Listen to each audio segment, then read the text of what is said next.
Tomas, with Survivor Series right around the corner, I think it's time for us to roll the dice and maybe even perhaps play your cards. Oh, you have that already in the Yeah, weeds. you gotta break the rules. That's who you are. I don't want to play 52 card pickup with myself, but yeah, Deadly Game Tournament time, Survivor Series 1998. Tomas and I have been wanting to talk about this for a long time, and why is that?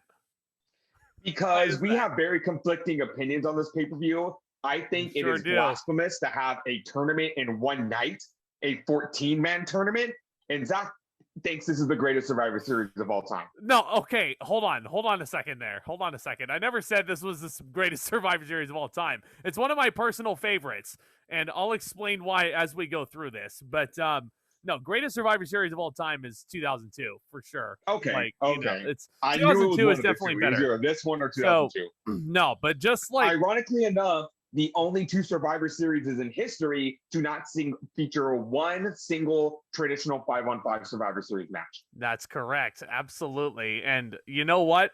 This, like, from beginning to end, and here's the thing. I'm sure Tomas is going to be talking about, like, oh, the match quality was not very good. A lot of matches on this card led to, like, just less than 5 minutes for the first round. And yeah, that's one of the issues. You're right. You're right, for sure. But you can't deny that from start to finish, like, for one night, this whole story that they're telling over the WWF Championship is fantastic. A lot of people give Vince Russo shit for all the bad booking decisions he made, especially when WCW was on his deathbed. But I would argue that this is Vince Russo's crowning achievement right here with Survivor Series 1998. And I will say, this feels, if you focus on the tournament and the tournament alone, you can make this pay-per-view into a movie, because this was the focal point of this entire show from start to finish. It was about the title. Now, let's get into a little bit of backstory. Why are we having a one-night tournament for the WWF title? So, basically, Stone Cold Steve Austin was ruling the roost through the year 1998, and he has been put into a horrendous situation by his evil boss, Vincent Kennedy McMahon. How the title was vacated was he was walking into a triple threat match at Breakdown 1998 last September, and the stipulation is that Taker and Kane could only pin Stone Cold in that triple threat. There was no way out for Austin at that point. Oh, yeah, effectively turning it into a 2-on-1 handicap match. Yeah, and basically what happened is Taker and Kane both pin Austin at the same time. Vince McMahon holds the title up and declares no winner. So that segues into the next pay-per-view after that, Judgment Day 1998, where Austin has to be the special guest referee for the vacant title between Taker and Kane. And Austin does not declare a winner, and then Vince fires him on the spot. Stone Cold is reinstated before Survivor Series by Shane McMahon. He's placed into this tournament. So now we have this 14-man one-night tournament at Survivor Series 1998, live from the Kiel Center, now the Enterprise Arena, I believe, in St. Louis. And this is all here to crown an undisputed World Wrestling Federation champion. Whew, man, Absolutely, that's a doozy. Yeah. That's a doozy. Lot went into this pay-per-view. Also, WWF, as we'll get into later in the show, was very tournament happy. They just had a tournament for the Intercontinental title because Triple H got injured and he had to vacate the Intercontinental Championship. More on Triple H later on in this show. And earlier in the year, they had the King of the Ring tournament. Not to mention a King of the Ring tournament. They were both won by the same person who we will get into later on in this show. So excited to talk about him with you once we get into it. But hey, if you guys are scatterbrained, but you know, at the same time, this was the Attitude Era, ladies and gentlemen. It sure was. The Attitude Era was more so about the moments rather than the matches. So as we rate these matches, that's going to be my star ratings for each of these matches we're going to go through is kind of irrelevant in the grand scheme of things. So it's all about the story that we're going through. And that's why I love Survivor Series 98. If you want a bit more clarity on what we mean by that, we definitely suggest you go check out Brian Zane's review of Deadly Game, because he puts it best into words than I possibly ever could. Just saying that, you know, a lot of these matches are short, so there's no point in giving it, you know, 1 star, 2 stars, 3 stars, because it wasn't about the match. It was about what was going on in the tournament. It was about the end goal. Yeah, I think that's a double-edged sword. More on that later. Yep, we'll certainly get to that. If you guys are new to this channel, hit that subscribe button. Tomas and I are talking about all things wrestling every single month. Of course, we'll be talking about this year's Survivor Series sooner or later. Hit that thumbs up button as well if you enjoy these debates that we're bound to get into. But yes, Survivor Series 1998 kicks off. There is a grand pyro display. I got to talk about this stage as well, just because it was so simple. It looks like freaking One-Eyed Willie was formed inside the freaking Keel Center there. As the big fan of the Goonies that I am, I popped for that Deadly Game skull right there. And as well as that theme song, which I alluded to at the beginning. First so thing I cheesy. wanted to point out. So cheesy. Excellent. I loved it. It was like a 1994 WWE theme used in the Attitude Era, and you could shit on it all you want, but it's a pop. It's so Jim Johnston is what it is. But basically, we cut to ringside and we see Vincent Kennedy McMahon himself sitting in a wheelchair at ringside because he's selling some injuries. And he's accompanied by his stooges, Pat Patterson and Gerald Briscoe, along with Commissioner Sergeant Slaughter. And he basically gets on the horn.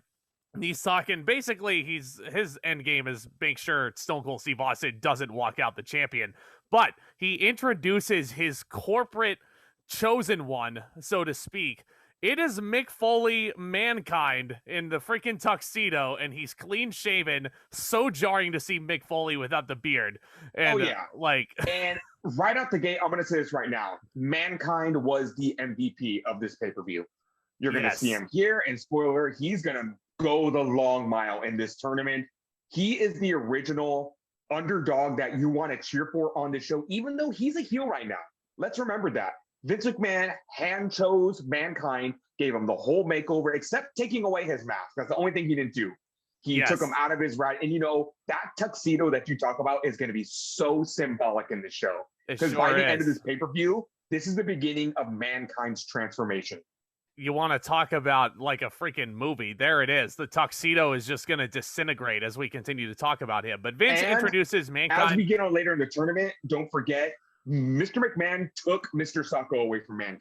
He sure did. Of this corporate makeover for him. He took Socko away. Well, we're going to see Socko in the show. Yeah, Don't he you took worry away about that. he took away Mr. Socko and he replaced him with the brand new Hardcore Championship. And Mankind was christened the inaugural Hardcore Champion. That's a title you will see pop up frequently throughout the Attitude Era, especially. But Vince McMahon has teased that Mankind in the first round will have a mystery opponent. And I actually did take the liberty of searching up exactly what Vince McMahon said. And I quote, "This legend in the ranks of sports entertainment made his WWF debut in 1990. Over the course of the next 6 years, this charismatic individual boasted a win-loss record that set new standards here in the World Wrestling Federation. Unfortunately, seeking more opposition of his own caliber, this natural jumped ship to the WCW. The crowd boos. That got boos, yeah. And after suffering a massive shoulder injury, this cornerstone of the World Wrestling Federation has been sidelined for the past 2 years. With his career on the line, he fought back with resilience, dreaming of his triumphant return to the ring here tonight. Therefore, without further ado, allow me to introduce to you, currently the coach of the Pasadena Chargers, the man, the myth, Dwayne Gill." And all that build up, Dwayne Gill. First thing the commentary team, who is JR and Jerry Lawler, is who? Yep, Dwayne Gill, perennial jobber. He would later become Gilbert later on in the Attitude Era, for those of you hardcore fans out there.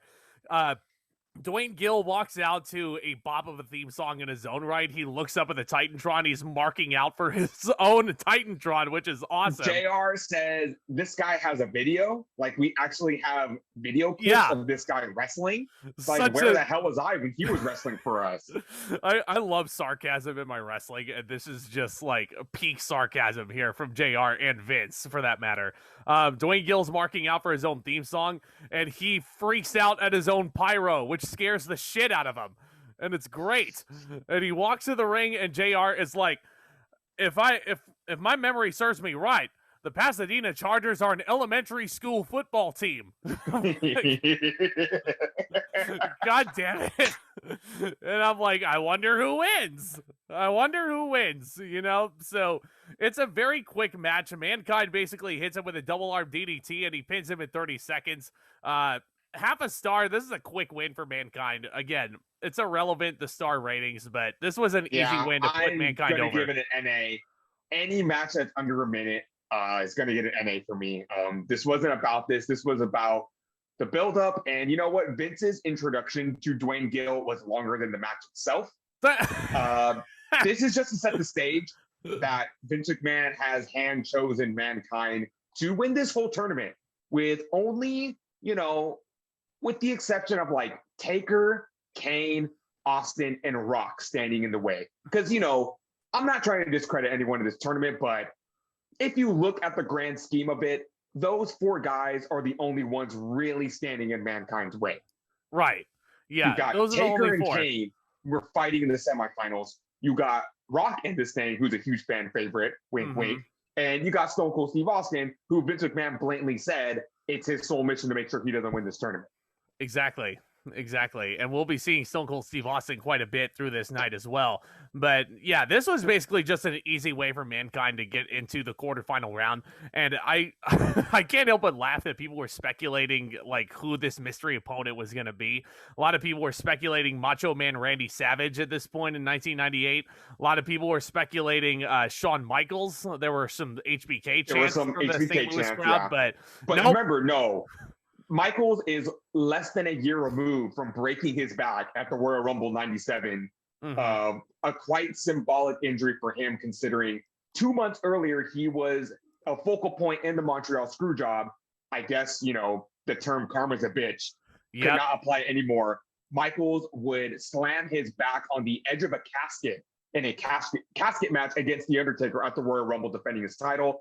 It's the infamous Michaels lost his smile. He had to relinquish the WWF title. He did stick around a little longer to be the commissioner. Yeah, it was Michaels is long gone at this point. Yeah, I think Michaels had lost his smile like the year before that, and he had to vacate the title. But he did put Stone Cold Steve Austin over at WrestleMania 14 that same year. But Shawn Michaels, this is, long after he's, his first. Yeah, Michaels, it's way too early. This was, people didn't know if he was ever going to come back. Dude literally broke his back. Yeah, legit broke his back. Yeah, so with that being said, how do you feel about Mr. Dwayne Gill? Dwayne Gill, he would just get more entertaining. He would become the leader of what would become known as the Job Squad later on. He would become Gilbert, and he's still a comedic genius. I think he is the original jobber, and I think I put it into words best when I said, and not to give this certain individual any credit because he is a piece of shit in our head, but Dwayne Gill walked so James Ellsworth could run. And if you don't want me to use Ellsworth as an example, fine. Dwayne Gill walked so Kurt Hawkins can run. How about that? Is that a little better? Okay. That's a little better. That's a little better. I feel Dwayne Gill walked so Shoddy Lee Johnson could run. Oh God, relax. Yeah, where's Shoddy Lee Johnson? Yeah, member of the Nightmare family there. So, hey, speaking of the Job Squad, it's your boy in this next match. I'm so excited to talk about him again. Remember when he said, in the grand scheme of things, there's only 4 major players in this tournament? This is your prime example. It's Al Snow versus Jeff Jarrett in round 1 of this tournament. In this point in 1998, do you see Al Snow or Jeff Jarrett winning the WWF Championship? Well, sure, why not? It's an out of the box choice. Yeah, but at the same time, when the story is revolving around those 5 guys, Taker, Austin, Rock, Kane, and Mankind, it's like it's filler at this point. You got Snow with Head, who Head is still more over than Al Snow will ever be. Oh, there it is. Jeff Jarrett, who is constantly in and out. I swear Jarrett jumped between WWF and WCW like 3 or 4 times in like the span of 2 or 3 years.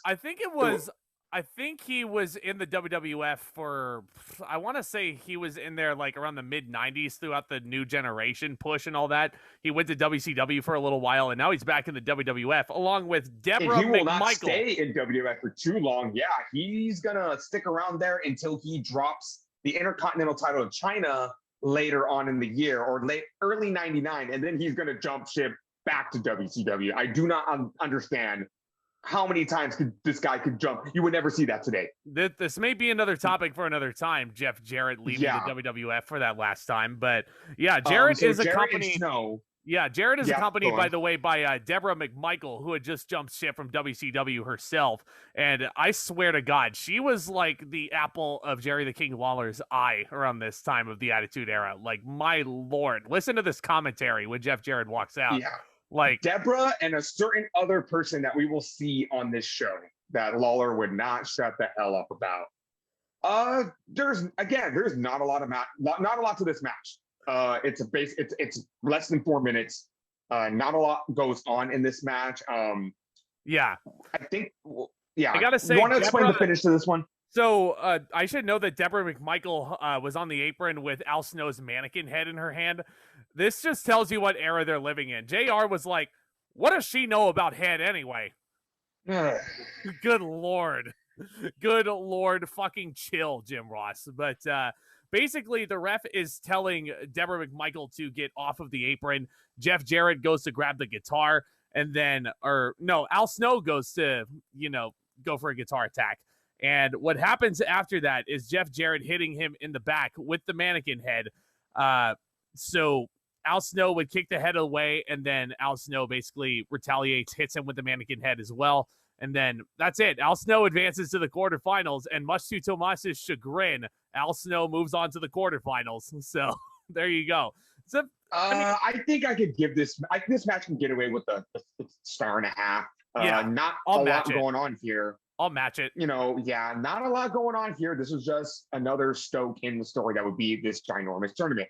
And my first issue, when you have a 14-man tournament in one night, you don't have a lot of room to play around. And let's rip the Band-Aid off this one already. There's too many buys in this tournament.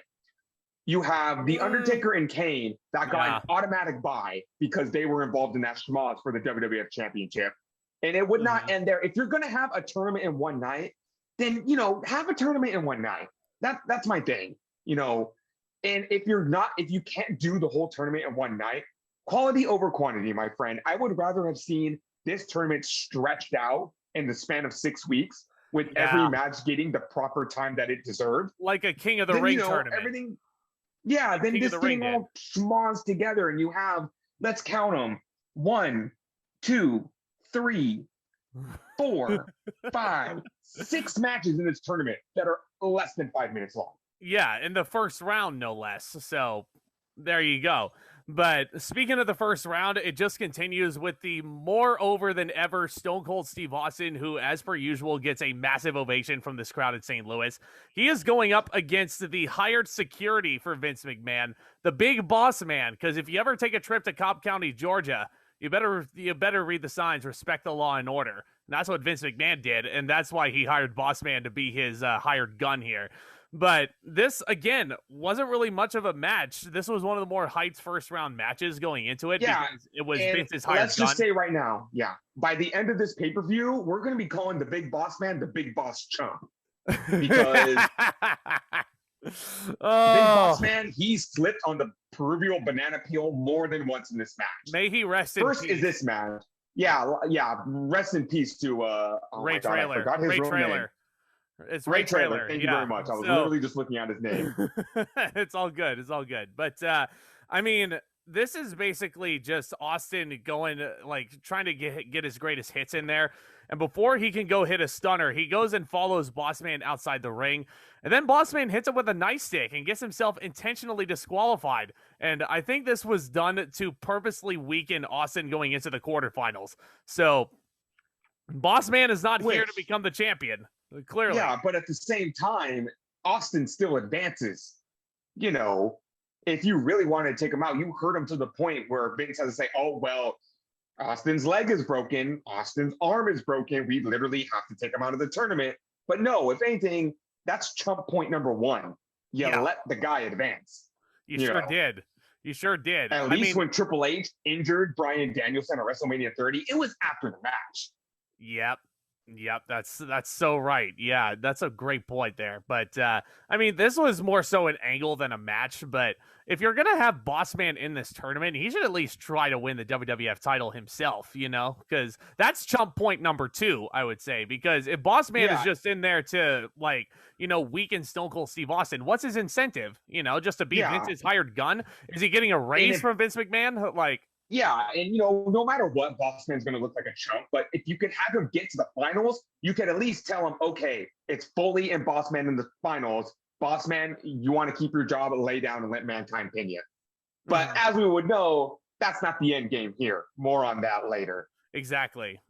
There you go. But hey, once again, first round matches keep on coming. Who do we got next? We got X-Pac taking on the real man's man, Steven Regal. He's a man. Let's get Oh the my awkward stuff God. out of the way right now. As much as I would love to dog on this gimmick, William Regal has gone out of his way on his account to say that was a horrible time in his life, and he was actually suicidal when he was doing this gimmick. So as much as I would love to dog on it, we're glad Regal got out of that. We're glad we can look back at the gimmick and chuckle at it. If you're really that curious, the real man's man was basically Regal was this extremely masculine man. He wore hard hats. He chopped wood. He wore flannel shirts. He made his own orange juice.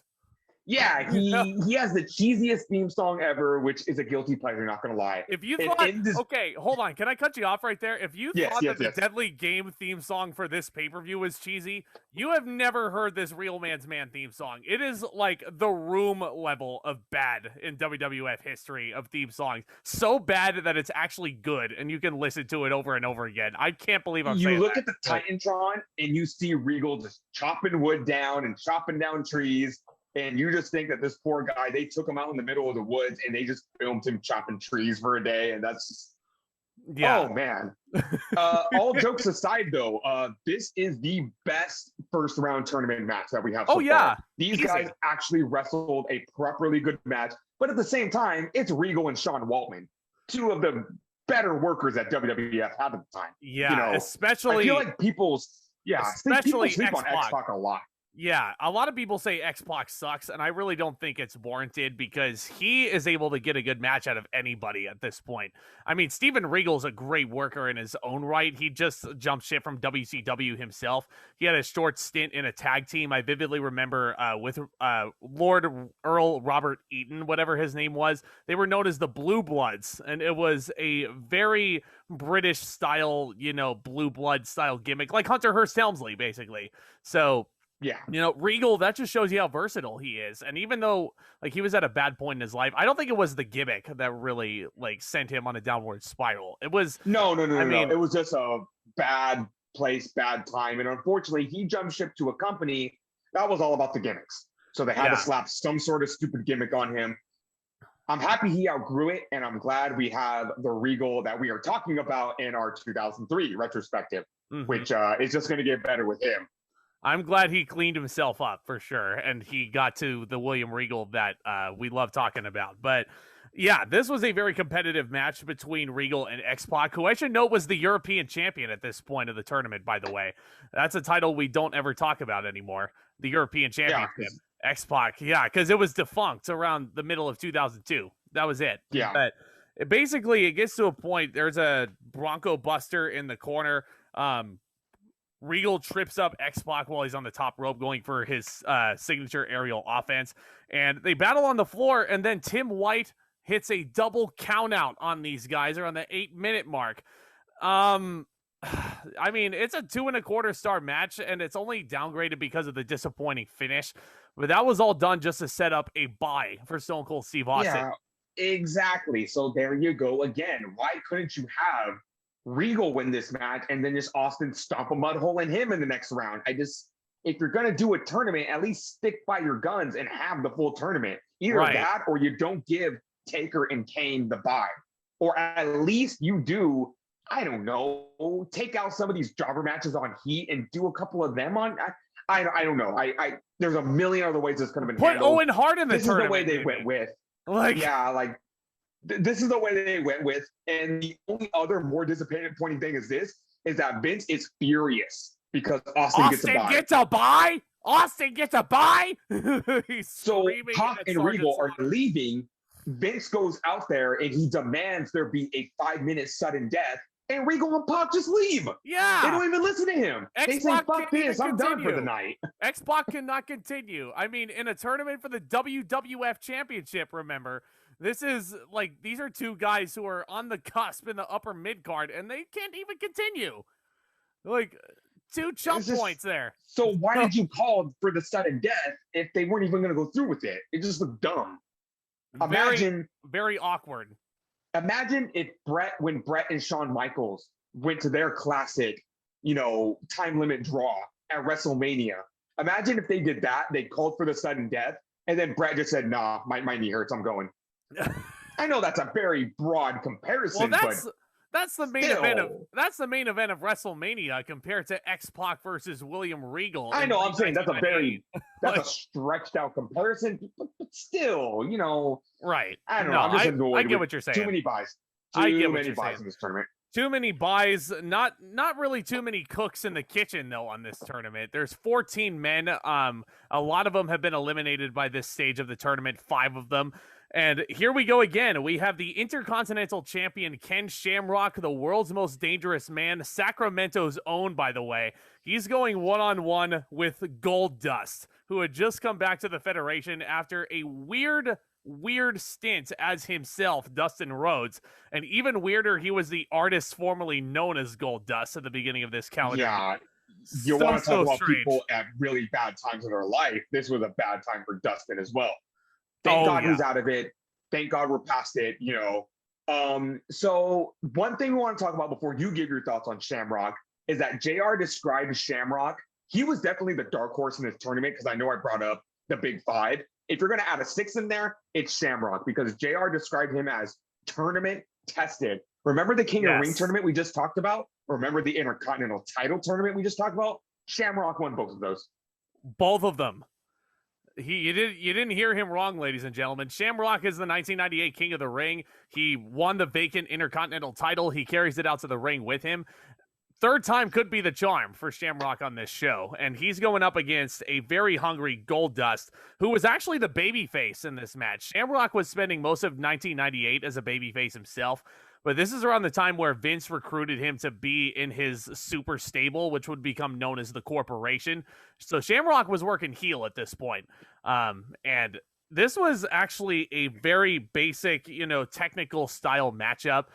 There was just little crowd reaction for these two, which is a darn shame because these two are both really good in the ring. But it gets to a point, basically, Goldust is teasing the Shattered Dreams kick, which I still can't believe was his finisher at some point in time because it's just a kick to the dick, literally. That's all it is. Not to the groin like they all count. I saw him kick him right in the dick. Yeah, right in the dick. Where's Biff Busick to call that? Right in the dick. Right in the dick. Oh, yeah. But, and then Jimmy Corderas, the referee, gets in the way, and the crowd boos that because they want to see Shamrock get kicked right there. And then Shamrock actually jumps off the middle ropes with a Hurricane Rana, locks Goldust in the ankle lock, which looks like a pretty lethal ankle lock at that point. And Goldust taps out to it. Shamrock moves on to the quarterfinals. I'm comfortable giving it 2 stars. This was a better... Honestly, it's a toss-up between this and X-Pac and Lord Steven Regal, because at least I'm leaning more towards this match because at least it had a clean finish. And it was more technically sound, I would say, because Shamrock was in the ring. But oh, yeah, I can understand that.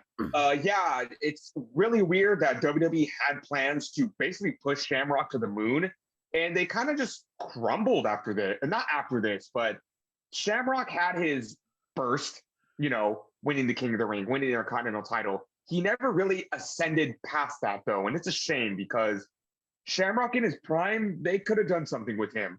Oh, and, absolutely.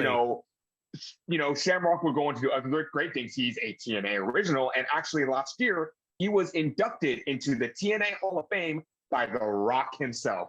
That is absolutely wild. Fucking that in crazy. 2020, Shamrock was getting inducted into the Impact Hall of Fame in an empty arena with an induction video by The Rock himself. That is absolutely insane that I am saying that out loud. What a fucking sentence indeed. But hey, you know what? Speaking of The Rock, here he comes to a really loud ovation. His story basically going into this show is that he was supposed. Yeah. Oh no, go on first. Go on with the I was just gonna say that he was a heel for a couple of years, and then following a excellent performance in a ladder match at SummerSlam against Triple H, the WWF was kind of starting to test the waters with him, going to the bright side and turning heel, or turning babyface rather. But there were a lot of people who were thinking of him as the next potential top babyface and not Stone Cold Steve Austin, because The Rock was only 26 at this point, just hitting his prime, like not even close, but he was very over. He was already calling himself the People's Champion, and here he is walking into the first round, and who's he supposed to be wrestling? He is supposed to be wrestling Triple H. Mm-hmm. Like we said, Triple H had to not only vacate the Intercontinental title, but he's taking time off because he injured his knee. He's got to go have surgery. So they're wondering, why is this match even being booked? Vince McMahon comes out and says that, Triple H, he's too much of a coward to, come out and wrestle. He's not here tonight. It was actually Patterson and Briscoe who came out. Patterson and Briscoe, yes. They announced that Triple H is not here. JR is saying like, well, the man's having knee surgery. Of course he's not here. So they bring out his replacement. Here comes the shenanigans. It's the big boss man again. And JR says, if you ever take a trip down the Cobb County, no, it's not that theme song, but the boss man was already eliminated from this tournament. He got himself disqualified. He sure did. It's getting Vince a second chance, throwing his weight around. He's abusing his power. He's throwing the boss man back in this tournament. So The Rock's got a big thing to deal with. Boss man steps into the ring. The Rock rolls him up with a small package. The bell rings and The Rock wins. 4 seconds. 4 seconds. Chump move. You know what? That's chump move number 2, 3, 4, 5, and 6. God damn. You need to fire the big boss man on the spot. How do you fuck up that bad? I can't rate something that short, honestly. Like, it was all about the moment of The Rock beating the boss man in WWF record time. Do you hear me, guys? 4 seconds it took The Rock to beat the boss man there with one inside cradle. And they made that possible by not ringing the bell until Rock got him into the cradle. Yeah. That has to be the show. It was a pretty great moment. And like the funniest thing is after the bell rings, after boss man was pinned, he stands up and poses to the crowd like he won. Like, and how crazy is it that not only does The Rock hold the record for the shortest match in WWF history, he holds the record for having the shortest match in WrestleMania history too. Yep. I don't want to talk about him and the Vintner at WrestleMania because that just doesn't count. But basically, we move on. All the first round field is completed. Now we move on to the quarterfinals, and Tomas was talking about those buys. This is the first time we see these two gents enter the ring. It's the Undertaker and Kane once again, brothers feuding. Paul Bearer had just turned on Kane on Raw a few weeks ago. He was like, Kane, I use you, boy. And then the Undertaker turns full heel, and he comes out with one of the greatest Undertaker theme songs of all time. Oh my God, this was the most underrated Undertaker gimmick in all time, in my opinion. Fucking spooky. And like the look the Undertaker had walking out to the ring, walking out there with a purpose, so damn imposing. This is my favorite incarnation of heel Undertaker. This is when he was at his most evil. At this point, he was crucifying people. That iconic episode of Raw when he crucified Steve Austin, when he tried to crucify Stephanie McMahon. When he tried to embalm Stone Cold Steve Austin, You can't get more attitude era than that. Yeah. Going into the Ministry of Darkness phase, this is the most evil Undertaker would ever get. And Kane is a babyface for the first time in his run with the WWF. He's coming back in the same building he debuted in the year prior at the first ever Hell in a Cell match, which is a fun little factoid for you there. Definitely some better matches between these two. I don't know if it was the switched heel babyface dynamic or what it was, but I don't know. I wasn't getting into this like I was like their Mania 14 match, for example. Oh no, but this definitely was one of the better matches of the night, in my opinion. It was a big house fight. Taker and Kane were getting some of their personal animosities out on each other. And considering all the other bite-sized matches we had on the show, I definitely think these two could have done worse. Oh yeah, definitely could have done worse, but they only got like what 8 minutes to work together in the first. 7 minutes 16 seconds. Ay, ay, ay, ay, ay. But yeah, basically it gets closer to the end. Kane overpowers Undertaker and hits a choke slam. The crowd loves Kane at this stage of his career, which is awesome to hear. Paul Bearer actually jumps on the apron, and that works to distract Kane because Taker recuperates, hits the tombstone, and then Paul Bearer holds Kane's foot down as if he needs to do that. Kane's not kicking out of the tombstone pile driver, but in any sense, Undertaker moves on to the semifinals. This is, I feel comfortable giving it 1.5 stars, 1.75 stars. I mean, if it were longer, I think I would have rated it higher. The Mania 14 match is one of my favorite matches they've ever had, too. So it's a big, big hurdle to jump over. So, in any sense. Moving on, we have Yeah. one of the weirder matches of the show. It's Mankind versus Al Snow in the quarterfinals of this tournament. And this is when Mr. Socko comes into play. Also, if my voice is sounding a little softer, I am trying to keep it down a little. So, just in case you were wondering. No, you're good. You're good. So, we were talking earlier about how we would still be seeing Mr. Socko in the show. So, Vince McMahon had this little ploy to basically rile Mankind up. And he basically took Mr. Socko and he wrapped it around Head purposely. Yep. So at some point in the match, Mankind would notice it and say, "What the hell are you doing with Socko? Give him back. That's mine. I don't care if I got the hardcore title. Give him back." Vince is basically framing Al Snow, and this is actually it's important for the whole story of this show because Mankind's big character trait that they're trying to push is that he is gullible. He is able to fall for things very, very easily. And he falls for it hook, line, and sinker. He sees Socko on Head, and he goes absolutely ballistic. He puts the mandible claw on Al Snow before too long, and Mankind advances to the semifinals to take on Stone Cold Steve Austin. Tomas, I'm sure, was very happy to see Al Snow not advance any further, as much as he hates Al Snow. Head was the focal point of this whole tournament. Snow's advancement in this tournament. They might as well have just put Head in there. Why didn't they just do Al Snow and Head versus Mick Foley and Mr. Socko? Well, they did do a tag team match earlier at a pay-per-view with Al Snow and Head against, I think it was against Too Cool. Al Snow was going up against. No. Get this. Al Snow and Head versus Perry Saturn and Moppy. No. Book that shit in the main event of WrestleMania. It will sell. I never realized I needed something more than I needed that right now. And you know what? Fuck it. Let's throw Chavo Guerrero and Becca in there while we're at it. This fucking toy horse from WCW? Is that what you're talking? Okay. All right, just making sure. But this is 1.5 stars, 1.75 stars. This is a decent enough match, I suppose. But yeah, there was some comedy thrown in there. There were only 4 minutes of match in there. So again, not a whole lot to go off of, but these first 2 rounds of the tournament, these star ratings are pretty irrelevant in the grand scheme of things. It's all about advancing the story, and I think pairing Mankind and Al Snow together at this phase of the tournament is perfect stuff right there. That way, again, you can sell Mankind to being the gullible person that he is, and Al Snow can basically be the one who's frayed for it, and then they can play off of that later. So I liked it for sure. Say what you want about Al Snow all you want, Tomas, but I didn't mind it. The match served its purpose. I'll give it that. It definitely served its purpose. Yeah, as did the next quarterfinal match, which is, I feel like I had seen this match so many times, especially on the big pay-per-views of 1998. Ken Shamrock versus The Rock in the quarterfinals.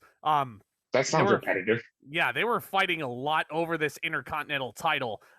They had so many dusty finishes in the earlier phases of 1998, Royal Rumble and WrestleMania. Both of those matches ended with reverse decisions and dusty finishes there. So you want to talk about repetitive? Go through the spring of 1998, and you'll see what I'm talking about. That it's The Rock versus Ken Shamrock. What the hell? It's just rhyming. That's all it Yeah, is. It's just rhyming. and the shitty part is it's its real name, so it's not like they can change it. I know. But yeah, I mean, this is pretty good wrestling early on. But then, yeah, the fans are chanting Rocky all the way through, and it's loud in that arena. Out walks the big boss man once again after looking like a chump so many times.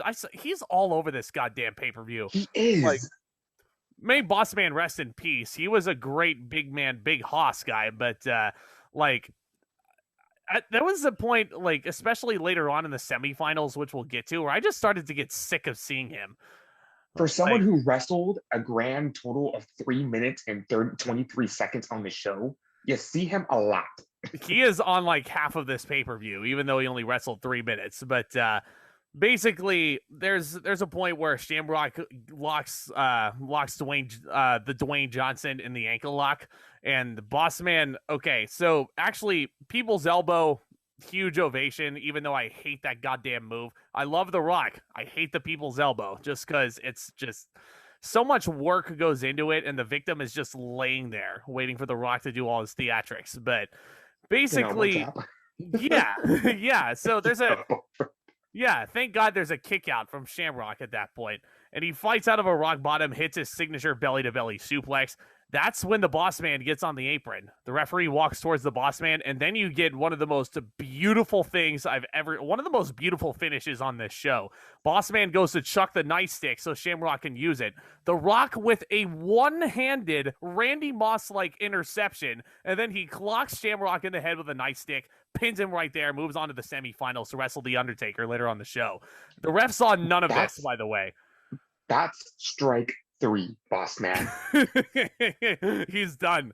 He's failed to thwart The Rock on so many levels on this card. So, which is funny, thinking about how this show ends, all things considered. But this is a 2.5-star match. I think it's the best tournament match we've gotten so far. These two guys have developed really good chemistry between them up to this point in 1998. And that finish, I could watch that finish so many times.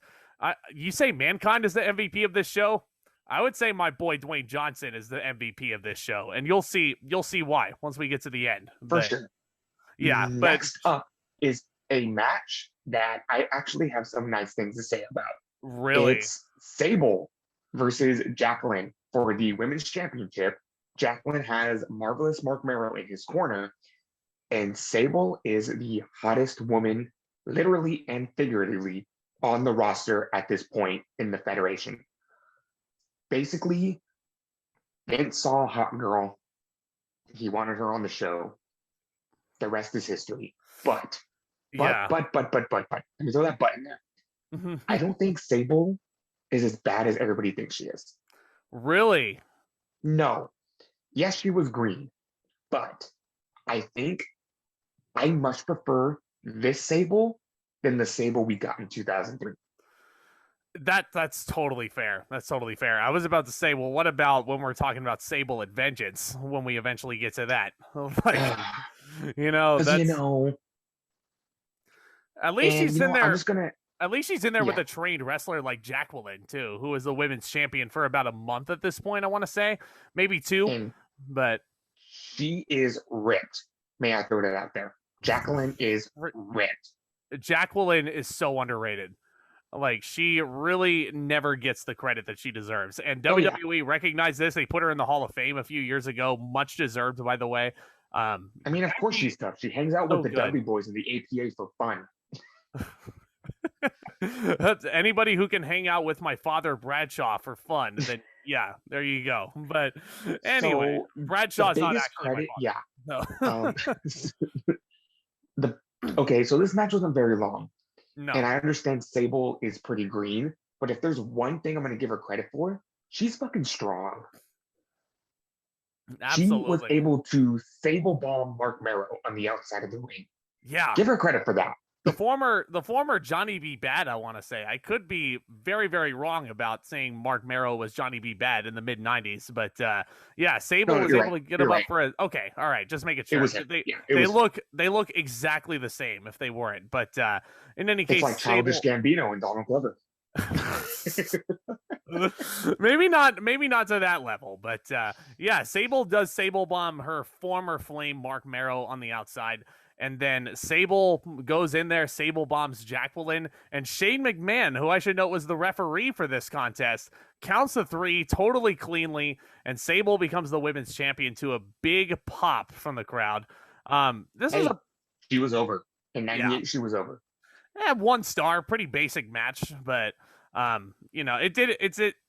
again, a lot like these tournament matches. This match did its job in coordinating Sable as the face of this women's division at this point, which was not very much, oddly enough. But it was more so about the eye candy in the Attitude Era than the actual wrestling. But yeah, the future Mrs. Brock Lesnar becomes the women's champion, and whoop-de-doo-dah, they're off to the races. So, but next up, we go into the semifinals of this tournament. Stone Cold Steve Austin, fresh off of a bye. He's coming back out to wrestle Mankind in his 3rd match on the evening. And I don't think Shane was the referee at first, but it becomes a pretty, sound match. These two told a really excellent story. They did. See what's in my hand? Yeah. These are the rules. Throw them out the window. They don't matter anymore. Well, I mean, they the Deadly Game song said, "Break the rules, that's who you are." So there were no rules at this point. The referee was letting them get away with everything. And I mean everything. Absolutely everything. Mankind was hitting Stone Cold Steve Austin with one of his shoes. How dare he? How dare he pull out a foreign object, one of his shoes? I mean, what's the difference, right? I mean, he could be kicking him with the shoe, but he has to pull it off and it becomes a foreign object. And Mankind actually wrestled a lot of this match in his socks, which I got to give all the credit in the world to. This is the point where his tuxedo is starting to come very much undone. And this was the evolution into the Mankind we all know and love, basically. But I really, really, really dug this match. These two are ring generals. They put together a very solid narrative.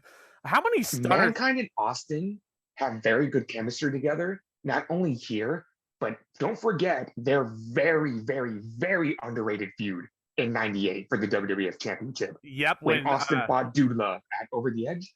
At both Unforgiven and Over the Edge. Yes, I know which one you're talking about. It's a very underrated feud, and they were both very good matches. It was a no holds barred match at Over the Edge that I think was the one where Vince was the referee and Austin counted Vince's hand down there, and it was that was a fun match. Interesting, it was a very interesting story too, with Dude Love bringing up the fact that they used to be tag team partners, and then Dude Love just turns heel on Austin. I thought they had very chemistry together in that match, and it continued on here. Because the story was pretty damn good. Yeah. I have a question for you, though. Have you ever seen Mick Foley run faster than he did after that first stunner attempt? I love Mick Foley, but goddamn, that guy was running for his life at that time in the match. It was very early on. Austin was attempting a stunner. Mankind rolls out of the ring, and he damn near runs out of his tux pants. Good Lord, he's sprinted all the way over to the skull, and Patterson and Briscoe were there, and they were like, "Get back in there!" And Mankind was like, "No, I don't want to get back in there. He was trying to stunner me and all that." And I'm like, "Jeez." I couldn't help but laugh seeing clean shaven Mick Foley. God bless his heart. Foley is God, as the sign was saying out there, but I just couldn't help it. Foley is good, because I saw both of those signs throughout my life. Both of them, yeah. I thought God was just another way to spell good when I was a little kid. I was young and stupid, mind you. So, Austin eventually does hit the stunner. Vince McMahon pulls Mike Chioda out of the ring, and Austin, stares a hole through Vince. There's eventually another stunner, which takes Mankind literally out of his suit pants. Shane McMahon sprints down the aisle, counts 1, 2, and then JR's counting 3, count 3. What are you doing? Shane McMahon stands up. It was all a ruse, motherfuckers. He screws Stone Cold Steve Austin. He's laughing so hard. This Shane McMahon was so entertaining. Best in the world, Shane McMahon aside, early preppy style Shane McMahon, who is hanging out with the Mean Street Posse all the time, loves this version of Shane. He was so fun. So fun. But basically, yeah, it gets to a stage where Austin does get his hand up on a chair shot, and Mankind covers Stone Cold Steve Austin and pins him 1, 2, 3 in the middle of the ring. Shane McMahon let him get away with a lot, and Mankind is in the finals. Yeah, very good brawl, 3.5 stars. Probably the most intense match on the show so far. Oh yeah, really so enjoyed it. I want to say this is my match of the night. It's tied between this and the main event. This is number 2 for me. I would say this is number 2, and we'll get to the main event. Yeah, the best storytelling when it came to the tournament, and everything was worked perfectly. They successfully screwed Stone Cold out of the tournament. Vince does the classic, they jump into the limo and drive away. Stone Cold Steve Austin gives chase, and he carjacks somebody. He sure does. He sure does. Oh, it's so great. Yeah, that's what Stone Cold Steve Austin does, is he commandeers a bunch of different vehicles. Forklifts, beer that was trucks. The phrase. What else? Concrete. JR said that he commandeered that vehicle, and Jerry Lawler says, in a rare moment that I agree with Jerry Lawler, that was not commandeering. That was a Grand Theft Auto. It sure was. Way before any Grand Theft Auto video games ever released, because I think it was just the PlayStation 1 that was out at that time. So, Jesus Christ. And then JR, of course, Vince McMahon and friends are running to the back as quick as they can. And Vince is out of his wheelchair by this point. He was never injured to begin with. So he is running with his posse all the way to the backstage area. They get into a limousine. They drive away. And JR is so pissed off. He's like, oh, there they go, skipping away. My God. Like, great. Next up is what is with these two and not having good chemistry? It's The Rock versus The Undertaker. I wish I knew. I These wanted to two like cannot have a good match to save their lives. I'm sure, like, if they're in multiple person matches, like if you throw Kurt Angle into the mix, and he was not in the company to save them at this time, but they can have good matches when other people are involved. But when it's just them one-on-one, it's not very exciting. It's not like it's a bad match, but like it's very basic and plain. Yeah. And it's The Rock and The Undertaker. That's a WrestleMania main event right there. But every time they hook it up, it's meh. Yeah. But JR, I mean, like they were still like dwelling on the fact that Austin was screwed 1 year after Bret Hart was screwed at the same event, mind you. But I mean, the focus, foreshadowing indeed. The focus is unfortunately not on the Dwayne or the Undertaker at this point, otherwise known as the Mortician to Impact Wrestling fans if he were to ever jump ship. But Mean Mark is going for like all of his hits and misses. The Rock is throwing. Mean Mark Calloway is elite. Could you fucking imagine? But in any case, for like the millionth time on this card, the big boss man walks out to the ring to try and thwart the Rock's attempts again. And he fails again, which is interesting. Are you starting to notice a pattern here?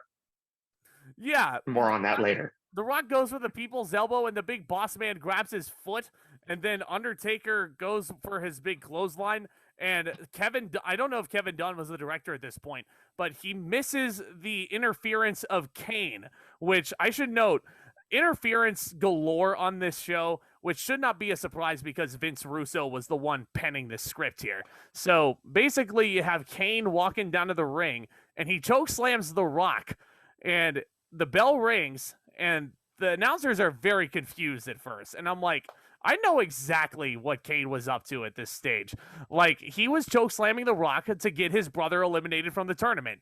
That was very clear. But the announcers were like, wait, are Undertaker and Kane working together again? What's going on? And then I'm like, clearly, between the lines, guys. Clearly, Kane was there just to get his brother disqualified. That's all he was there for. So The Rock advances. It's The Rock and Mankind in the finals, and Mankind cuts a great promo beforehand. And he's like, if you smell what the sock is cooking. Like, oh, great. God bless Mick Foley's heart. But, I mean, The Rock and Undertaker have a 1.5 star, 3/4 match. It was very slow, a very basic style match, but, like, it wasn't terrible. It wasn't like it was a 0-star match or anything, but hey, what can you do? Yeah, it existed. It existed to propel The Rock into the finals, which I'll get to it when we get to it. But we do have another non-tournament match to get through. A triple threat match for the World Wrestling Federation Tag Team titles, the New Age Outlaws and their amazing promo beforehand, along with the crowd sign, which basically writes out all of the New Age Outlaws intro, which was very impressive. Shout out to that fan. That's great. But so awesome. But yeah, so the Outlaws are defending against the Headbangers, Mosh and Thrasher, and the team of D'Lo Brown and Mark Henry, fresh off of the Nation of Domination's disintegration. And Tomas called them a random tag team, and I'm like, there were more random tag teams than this in 1998. But you got Sexual Chocolate's theme song going on in the background, which is just, this was not the Nation. I guess the best way you can describe this, they're basically Cedric Alexander and Shelton Benjamin fresh off of the Hurt Business. Yikes. Except, they're actually used on television and not Cedric for some reason. But this was a bad match. I really get the didn't positives out of the way right now. I forgot how charismatic D'Lo Brown was. Yeah. He is a ball of charisma, and I enjoyed watching him in this match. Oh, yeah, and D'Lo was wearing that, bulletproof vest at this point because he just underwent chest surgery, and JR was like, I wonder if that chest is fully healed. And I'm like, well, if he's a heel, if he's a heel and he's wrestling with an injury, Cowboy Bob Orton was using his cast, so D'Lo Brown's chest was not going to heal at any time soon. At any point when he was a heel, he wouldn't take that bulletproof vest on. I don't believe until the summer of '99. I want to say, but anyway, do with that what you will. This match was sloppy. It was such very sloppy. Such a mess, unfortunately, because basically, the rules were nobody could tag anybody at any time. The outlaw rule was in effect. And I guess what they were talking about was the Outlaws were earlier in the year defending their titles in a multi-team match. They tag each other in and then they pin each other to retain the titles, which is pretty You can't funny. do that. You can't do that. You have to make a rule for that. Do you remember when the New Day tried to do that in 2015? I do remember. They tried to do that at SummerSlam. Oh my God. Oh, that's crazy. But that's when they were challenging for the titles. That's when they won them. It started that crazy long reign of theirs. But yeah. But no, they can't do that. But Mosh and Billy Gunn had it out for each other. I don't know what it was, if it was a backstage fight that they got into. And keep in mind, this is after the Brawl for All had ended. So there's no backstage heat going on, but there was something happening between Mosh and Billy Gunn. They must have pissed each other off considerably. But basically, it's a triple threat match, and, they only can tag their own partners, and 3 guys are in the ring at once. And it's just a big old clusterfuck of a tag team match that way. Just because you can't set up for hot tags. You can't really, there's no disqualifications in this match. So, what's stopping them from, again, I had the same problem with the Minneapolis street fight. If there's no disqualifications, what's stopping them from, just making it a tornado rules match? Yeah. All out brawl. There was also a lot of miscommunication in this match. Absolutely. There was a pin, and then Tim White went one. No, he gets down and he stays down for a good couple seconds, and then he starts to count just for it to get broken up. And then JR calls him out on it and says, that was a 3 count. What are you doing, Tim White? That was 3. That was 3. And then Mark Henry goes for the big splash, lands on it, and the referee does the same thing. He drops down, goes 1, goes 2. He stops for a full second just to wait for the breakup to happen. Oh my God, this was such a mess. Yeah, it was absolutely a mess. And Billy Gunn hits a pile driver on Mosh and mercifully ends it after 10 minutes of just messy tag team wrestling. This is a 0-star match. I'm sorry. These 6 guys are all talented, but there was just way too much. There was just way too much miscues, way too much dropped stuff. It was, didn't like it. Didn't like it at all. But yeah, the match was a fucking mess. It was the worst match of the show. Yeah, and it wasn't even a tournament match. Oddly enough, Mankind versus Dwayne Gill was better than this match. think about that. At least that had some redeeming qualities, and it was a 30-second match. The Rock pinning Big Boss Man in 4 seconds was better than this 10 minutes. So, and that's saying a lot. Yeah, take with that as you will. But speaking of The Rock, we're here. End of the Deadly Game tournament. The end, and what a ride it has been between buys and 30-second matches and 3-second matches and disqualifications and interference and double countouts and all of this crazy mess. Special guest referees screwing this person out of that, screwing that person out of that. This person's injured. Throughout all of that, sucks and heads, we're at the end. It's The Rock versus Mankind for the WWF Championship. It might as well have been a no-holds-barred, because this was a no-holds-barred match. Yep, because Howard Finkel did say one fall to a finish, and that meant there has to be a winner. Because keep in mind, the WWF had gone 2 full calendar months without a top dog at the top of the food chain. There was no WWF champion from September, the end of September, all the way to November 14th of 1998, I believe is the exact date of this pay-per-view. But yeah. 2 whole months. Considering WCW was still a thing, that was a very bold and confident move. That was what do the kids call it? A power move or a flex. Yeah, it was basically, I don't want to call it a bluff in poker, but like, my word, did they have some tricks up their sleeve? Did Vince Russo have some tricks up his sleeve for this main event? And did Mankind and The Rock have excellent chemistry or what? These were two upper mid-card guys who had been on the cusp for so long, and now they're here finally battling for the big one. Mankind is finally trying to achieve his dream. The Rock is trying to become the youngest WWF champion in history at this time, and you could just feel the stakes. Like, you don't necessarily feel the stakes in a main event in WWE nowadays. Like, Big E versus Roman Reigns has no stakes right now. This match between Mankind and The Rock, the stakes were through the roof here. Like, loved it. You know, because you start in a tournament, and Foley was in the first match of the night. So for him to basically go through this odyssey, he doesn't really come off as a heel anymore now, does he? No. Sure, he had some help from the corporation, but Mankind alone, he made it to the end. And this is when you start noticing the fans, they like him. They really, really like him. Yeah, they're liking both guys, honestly. This is a match that could have very easily gotten a both these guys chant at the end. But these two went out there and they worked a WWF title, very dramatic main event, especially for that time. The ref was likely told no DQs and no countouts because Howard Finkel said one fall to a finish. So basically, Mankind, there was a point where he grabs the steel steps on the outside. Over his head, The Rock blasts him on the steps with the chair, and then over and over and over again bashes on that steel chair. Ouch. What is it with The Rock trying to kill this poor man? What is it indeed? Shout out to my buddy Kevin, by the way, who keeps asking me that same question. He says, fuck The Rock for trying to kill Mick Foley back in 1999. And I'm like, that. Do you blame him? Maybe another topic for another time on this podcast, that's for sure. But hint, hint, Royal Rumble's coming up. Hint, hint. Hint, hint. There you go. Another audience vote maybe incoming. But they basically start brawling into the ring. Mankind is nailing the elbow drop smash off the apron onto The Rock onto the floor. That was a staple for Mick Foley's offense, was to jump off of the apron and onto the concrete floor.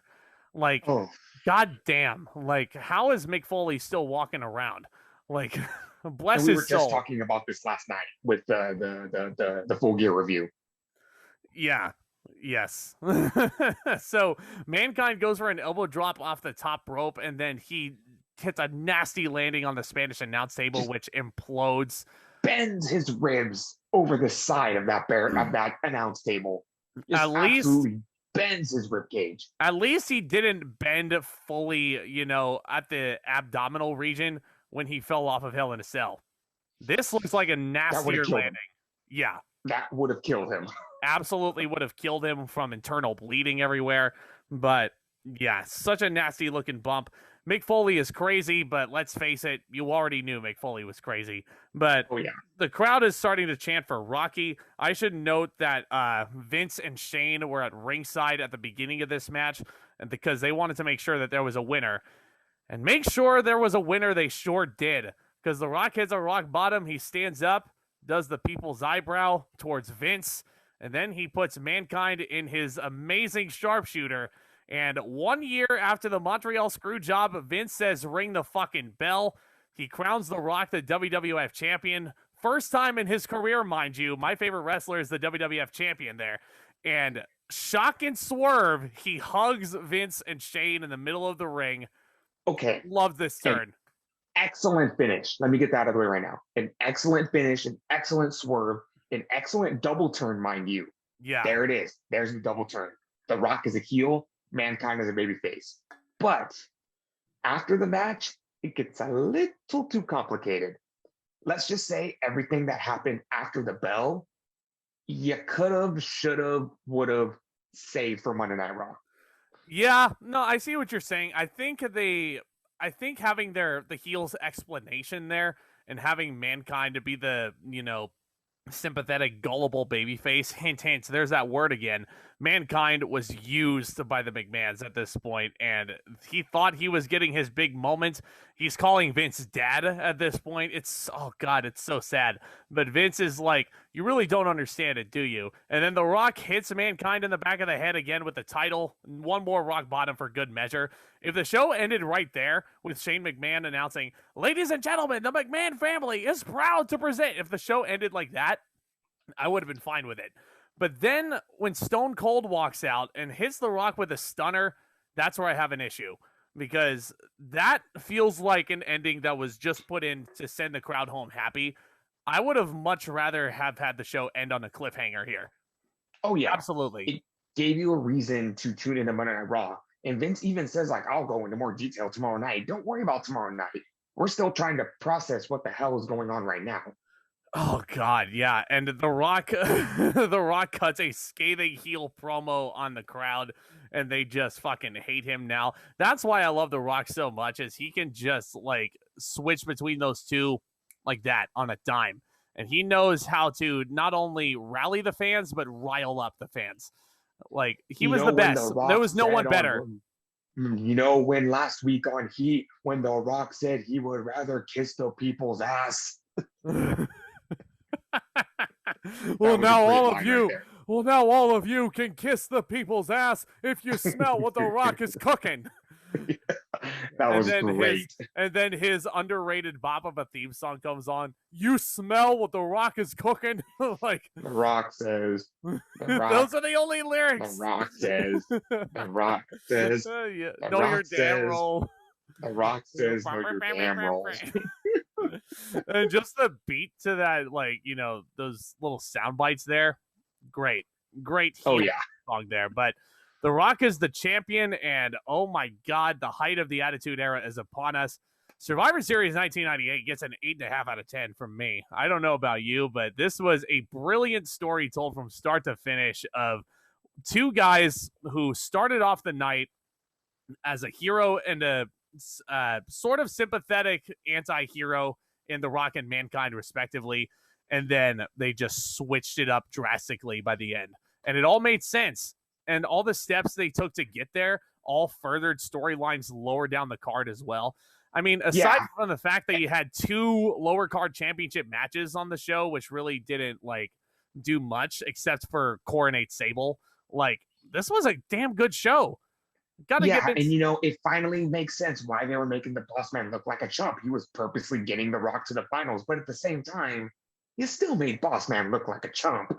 Yeah. I mean, he would look more like a chump going into 1999 and the ridiculous shit he would get into that year. But I mean, that may be another topic for another time. But what would you rate Survivor Series 1998, Tomas? I'm curious. You know what? After reliving it, I'm still sticking by my guns and how I feel about the one-night tournament.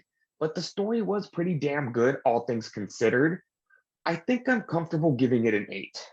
Wow. Oh, that's a lot higher than I was expecting. Okay, I feel I don't want to say I feel vindicated yet because this is a fantastic Survivor Series. Like, legit, I was so excited to talk about this show, and I'm so excited to discuss this show with you guys because I legit grew up on that VHS tape. I watched that a lot, and, you know, seeing The Rock climb to the top of the mountain, he was my guy growing up, always. And, you know, just rewatching that tape and seeing him turn heel, I always loved those villains, too. And The Rock was a great villain in late 1998, early 1999.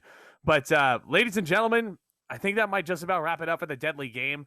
Go ahead and roll the dice somewhere else and play your cards in the casino if you want to. But yeah, this was a lot of fun. Tomas and I, we definitely want to, you know, discuss some more of these retro WWF shows.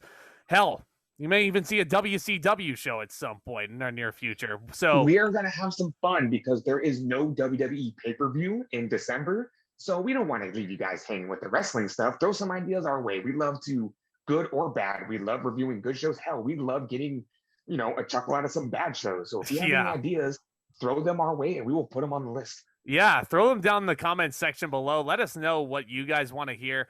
A couple things you can definitely expect from us. Survivor Series 2021 review. We're going to be watching that live this Sunday. We'll also be doing Bad Blood 2003 to keep our Ruthless Aggression retro looks going on. And then next month, you got Vengeance 03, NXT TakeOver War Games. And then I'm going to be announcing a poll on my Twitter for the next retro show, just like this, Survivor Series 1998, just like we did WrestleMania X7 a month ago. That'll be up on my Twitter before you know it. But guys, this was a lot of fun. Tomas, this was a lot of fun, really. I'm like so Always happy fun. we talked about this. But yeah, go ahead and smash that subscribe button if you haven't already, as well as that thumbs up. And stay tuned for the next one, guys. Commence that back talk. Love y'all.